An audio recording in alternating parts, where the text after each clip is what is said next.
കടലിലോട്ട് വലയും കൊണ്ട് ചാടിക്കഴിഞ്ഞാൽ ഇവർക്ക് എന്ത് പറ്റും, പിന്നീട് ഇവർ എങ്ങനെ കയറും എന്നൊക്കെ പല കമന്റുകളും കണ്ടിട്ടുണ്ട്. എന്നാൽ ഈ വീഡിയോ നിങ്ങൾ അവസാനം വരെയും കണ്ടോതെ വലയും കൊണ്ടല്ല ചാടണം കേട്ടോ. ശരിക്കും പറഞ്ഞാൽ റോപ്പ് എടുത്താണ് ഇവർ ചാടണം. കമ്പ റോപ്പ് എന്ന് പറയും.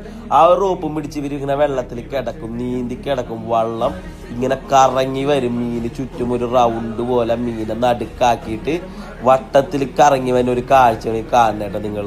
ഇങ്ങനെ കറങ്ങി വരുന്ന വരെയും അവർ എത്ര നേരമാണോ അത്രയും നേരം വരെയും കടലിൽ ഇങ്ങനെ നീന്തി നിൽക്കും. പിന്നെ ഈ ഒരു പണി എന്ന് പറഞ്ഞാൽ ഇത്തിരി അപകടം പിടിച്ചൊരു പണിയുമാണ്. അതുപോലെ നല്ലൊരു എക്സ്പീരിയൻസ് ഉള്ളവർക്ക് മാത്രമാണ് അതുപോലെയൊക്കെ ഇങ്ങനെ നീന്തി കിടക്കാൻ പറ്റുള്ളൂ. വല ഇങ്ങനെ റൗണ്ടാക്കി കൊണ്ടുവന്ന് അവസാനം എന്ത് സംഭവിക്കുമെന്നുള്ള കാഴ്ച ഞാൻ നിങ്ങൾക്ക് ഈ വീഡിയോയിൽ കാട്ടിത്തരാം. ഇങ്ങനത്തെ കാഴ്ചകളും കാര്യങ്ങളൊക്കെ ഇഷ്ടപ്പെടുകയാണെങ്കിൽ നിങ്ങളുടെ ഫ്രണ്ട്സിലോട്ടൊക്കെ ഒന്ന് ഈ വീഡിയോ മാക്സിമം ഷെയർ ചെയ്ത് നിങ്ങളുടെ അഭിപ്രായങ്ങൾ കമൻറ്റ് ചെയ്ത് പറയാം. പലരുടെയും കമൻറ്റുകൾ ഞാൻ പലപ്പോഴായിട്ട് കണ്ടിട്ടാണ് ഞാൻ ഇന്ന് ഇങ്ങനെ ഒരു വീഡിയോ നിങ്ങളിലോട്ട് എത്തിക്കണേ.